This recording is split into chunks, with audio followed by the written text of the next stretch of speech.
ദൈവത്തിന് നാമം മഹത്വപ്പെടുമാറാകട്ടെ. കഴിഞ്ഞ ആഴ്ച നമ്മൾ ദൈവത്തെപ്പറ്റി കേട്ടറിഞ്ഞ് അവസാനം ദൈവം ജീവിതത്തിലൊരു അനുഭവമായി മാറിയപ്പോൾ ഈ അനുഭവിച്ച ആൾക്കാരുടെ ജീവിതം മാറി മറിഞ്ഞ വ്യക്തിത്വങ്ങളെയാണ് നമ്മൾ പരിശോധിച്ചുകൊണ്ടിരുന്നത്. കഴിഞ്ഞ ദിവസം നമ്മൾ ഇയ്യോബിനെ കുറിച്ച് പഠിച്ചു. ചുഴലിക്കാറ്റിൽ നിന്നുകൊണ്ട് സംസാരിച്ച യഹോവയെ ശ്രദ്ധിച്ചു കഴിഞ്ഞപ്പോൾ ദൈവത്തെപ്പറ്റി പുതിയൊരു മാനം കണ്ടെത്തുവാനും മനസ്സിലാക്കുവാനും സാധിച്ച ഇയ്യോബ്. ഇന്ന് നമ്മൾ പഠിക്കുവാൻ പോകുന്നത് ഏശായ പ്രവാചകനെ പറ്റിയാണ്. ദീർഘദർശിയായ ഏശായ, പ്രോഫറ്റ് ഐസായ ചാപ്റ്റർ 6 6-ാം അധ്യായത്തിൽ ഐസായയ്ക്കുണ്ടായ ആ അനുഭവത്തെപ്പറ്റി പറയുന്നു. ഐസായയ്ക്കൊരു വിഷൻ ഉണ്ടാകുന്നു. ആ വിഷനിൽ ഐസായ കാണുന്നത് ഉയരം കൂടിയ ഒരു ത്രോൺ, അതിൽ ആഡൂരനായിരിക്കുന്ന ദൈവത്തിൻ്റെ വസ്ത്രത്തിൻ്റെ വിളുമ്പൽ ആ കൊട്ടാരത്തിൽ ആകെ നിറഞ്ഞിരിക്കുന്നു. അതോടൊപ്പം തന്നെ 6 ചിറകുകളുള്ള സോപ്രയന്മാർ ദൈവത്തിന് ചുറ്റും കൂടിയിരിക്കുന്നു. 2 ചിറക് വെച്ച് കാല് മൂടി, 2 ചിറക് വെച്ച് മുഖം മൂടി, മറ്റ് 2 ചിറക് വെച്ച് പറന്നുകൊണ്ട് അവർ ആർത്ത് അട്ടഹസിക്കുന്നു. ദൈവത്തെ സ്തുതിച്ചുകൊണ്ട് ആർത്ത് അട്ടഹസിക്കുന്നു. അപ്പോൾ ഈ സോപ്രയന്മാർ എന്തുകൊണ്ടാണ് മുഖം മൂടിയിരിക്കുന്നത്? നമുക്കറിയാം, ദൈവത്തെ നേരിട്ട് കാണുമ്പോൾ ദൈവത്തിൻ്റെ ആ മഹത്വമേറിയ മുഖം, പ്രകാശപൂരിതമായ മുഖം കണ്ടു കഴിഞ്ഞാൽ, നമ്മളുടെ നേത്രങ്ങൾ വെച്ച് കണ്ടു കഴിഞ്ഞാൽ, മാനുഷിക നേത്രങ്ങൾ വെച്ച് കണ്ടു കഴിഞ്ഞാൽ നമുക്ക് കരിഞ്ഞു പോകും എന്നാണ് പറയുന്നത്. അതുപോലെ വിശുദ്ധിയുള്ള ആളാണ് ദൈവം. അപ്പോൾ സോപ്രന്മാർ, ദൈവത്തിന് ചുറ്റും എപ്പോഴുമുള്ള സോപ്രന്മാർ വരെ മുഖം മൂടിയാണ് നിൽക്കുന്നത്. ഇതിൻ്റെ മറ്റൊരു ഉദാഹരണമാണ് മോശ. വളരെയധികം കാലം യഹോവയുമായിട്ട് ഒരുമിച്ച് നടന്നു. അവസാനം മോശ പറയും, എനിക്ക് നിൻ്റെ മുഖം കാണുവാനായിട്ട് ഒരവസരം തരണം.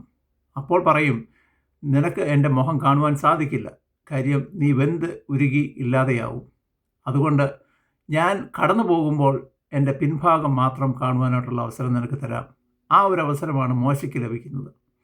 അപ്പോൾ ഇങ്ങനെയുള്ള ഒരു സമയത്താണ് ഐസായയ്ക്ക് യഹോവ ഇരിക്കുന്ന ആ ത്രോൺ, ഇരിക്കുന്ന ആ സ്ഥലം, അതുപോലെ യഹോവയുടെ ചുറ്റുമുള്ള മറ്റു വസ്തുക്കൾ, ഇതെല്ലാം കാണുവാനായിട്ടുള്ള വലിയ ഭാഗ്യം ലഭിക്കുന്നത്. അപ്പോൾ ഐസായ ഇത് കാണുന്നു. അതിനുശേഷം ഐസായ ഇതോടൊപ്പം തന്നെ ഈ സോപ്രന്മാർ, ചുറ്റുമുള്ള സോപ്രന്മാർ എങ്ങനെയാണ് സ്തുതിക്കുന്നതെന്നും ഐസായ 6-ാം അധ്യായത്തിൽ പറയുന്നുണ്ട്.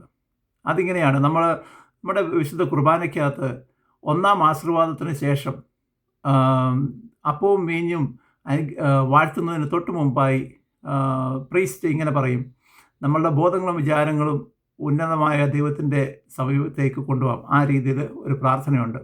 അതിനുശേഷം പ്രതിവാക്യമായിട്ട് ജനങ്ങൾ പറയും, തൻ്റെ സ്തുതികളാൽ ആകാശവും ഭൂമിയും നിറഞ്ഞിരിക്കുന്ന ബലവാനായ ദൈവം തമ്പുരാൻ, പരിശുദ്ധൻ പരിശുദ്ധൻ, ഉയരങ്ങളിൽ ഊശാന. ആ ഭാഗം നമ്മൾ പറയും. ഇത് വന്നിരിക്കുന്നത് ഐസായ 6-ാം അധ്യായത്തിൽ ഐസായ ദൈവത്തെ കാണുന്ന ആ കാഴ്ച, സോപ്രയന്മാർ ചുറ്റും നിന്നുകൊണ്ട് വാഴ്ത്തിപ്പാടുന്ന ആ പാട്ട്, അതാണ് നമ്മളും ആ സമയത്ത് പ്രതിവാക്യമായിട്ട് ചൊല്ലുന്നത്. അപ്പം വേദപുസ്തകത്തിനകത്ത് ഇങ്ങനെ പറയുന്നു, അവർ പരസ്പരം ഇങ്ങനെ ആർത്തു വിളിച്ചു, സോപ്രന്മാർ, തൻ്റെ മഹത്വം കൊണ്ട് സർവ്വഭൂമിയും നിറഞ്ഞിരിക്കുന്ന ബലവാനായ ദൈവം തമ്പുരാൻ, പരിശുദ്ധൻ പരിശുദ്ധൻ പരിശുദ്ധൻ. അപ്പം ഈ അട്ടഹസിക്കുന്ന ഈ ശബ്ദം കേട്ടുകൊണ്ട്, ഈ പരിശുദ്ധമായ ഈ സ്ഥലം കണ്ടുകൊണ്ട്, ചുറ്റിനും പുക നിറഞ്ഞിരിക്കുന്നതായ ആ സ്ഥലം, ഇത് ദർശിക്കുമ്പോൾ ഐസായ എന്തുമാത്രം പാപിയാണ്, ഇത്രയ്ക്ക് പരിശുദ്ധനായ ഒരു ദൈവത്തിന് മുമ്പ് നിൽക്കാനായിട്ട് അവൻ അർഹതയില്ല എന്ന് മനസ്സിലാക്കി പറയുന്നു, ഞാൻ അശുദ്ധ ഉള്ള ജനങ്ങളുടെ കൂടെ ജീവിക്കുന്ന അശുദ്ധനായ ഒരു വ്യക്തിയാണ്. My lips are unclean. എനിക്ക് നിൻ്റെ മുന്നിൽ നിൽക്കാൻ ഒരു അവകാശവുമില്ല, ഒരു അർഹതയുമില്ല എന്ന് പറയും. അപ്പോഴാണ് ഒരു സോപ്രയൻ ഒരു തീക്കട്ട, കനൽക്കട്ട കൊണ്ടുവന്ന് അദ്ദേഹത്തിൻ്റെ ചുണ്ടിൽ സ്പർശിച്ചതിന് ശേഷം അദ്ദേഹത്തിന് വിശുദ്ധിയിലേക്ക് കടത്തിക്കൊണ്ടുവരുന്നത്. ഈ അനുഭവത്തിന് ശേഷമാണ് യെശയ്യാ പ്രവാചകൻ ദീർഘദർശിയുടെ ഒരു റോൾ യഹോവ പറഞ്ഞനുസരിച്ച് ചെയ്യുന്നത്. യഹോവ ഇതിന് ശേഷം പെട്ടെന്ന് പറയുന്നത്, ഇസ്രായേൽ ജനം, അവരുടെ ഹൃദയം കഠിനമായിരിക്കുന്നു, അവർക്ക് ചെവിയുണ്ട്, പക്ഷേ അവർ കേൾക്കുന്നില്ല. അവർക്ക് കണ്ണുണ്ട്, പക്ഷേ അവർ കാണുന്നില്ല. അവരാരാധിക്കുന്ന ബിംബങ്ങളെ കൂട്ട് തന്നെ അവരുടെ കണ്ണുകളും ഹൃദയങ്ങളും കാതുകളും ആയിരിക്കുന്നു. അതുകൊണ്ട് നീ ആ ജനങ്ങളുടെ അടുക്ക് പോയി സംസാരിക്കുക എന്ന് പറഞ്ഞ് അയക്കുന്നു. ഇതിന് ശേഷം ഈ ഐസയിൽ കൂടിയാണ് നമുക്ക് ക്രിസ്ത്യാനികളായ നമുക്ക് വലിയ വലിയ ഭാഗ്യങ്ങളും അവസരങ്ങളും ലഭിച്ചത്. എന്താണ്? അതിനുശേഷം ഐസയാണ് നമ്മുടെ അടുക്ക് വ്യക്തമായിട്ട് പറയുന്നത് യേശു ക്രിസ്തുവിൻ്റെ പ്രൊഫറ്റിക് വരുന്നത് ജനിക്കുന്നത് ഒരു കന്യകയിലായിരിക്കും.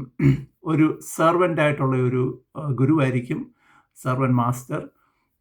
അതുപോലെ വളരെയധികം അത്ഭുത പ്രവർത്തികൾ ചെയ്യും, കുരുടന്മാർ കണ്ണ് കാണും, അങ്ങനെയുള്ള ഒത്തിരി അത്ഭുത പ്രവർത്തികൾ ചെയ്യും എന്ന് പറഞ്ഞ് യേശു ക്രിസ്തുവിൻ്റെ വരവിനെ പറ്റി ഏകദേശം 700 വർഷങ്ങൾക്ക് മുമ്പ് തന്നെ നമ്മളുടെ അടുക്ക് വ്യക്തമായിട്ട് പറയുന്ന ഒരു ദീർഘദർശിയാണ് യെശയ്യാ പ്രവാചകൻ.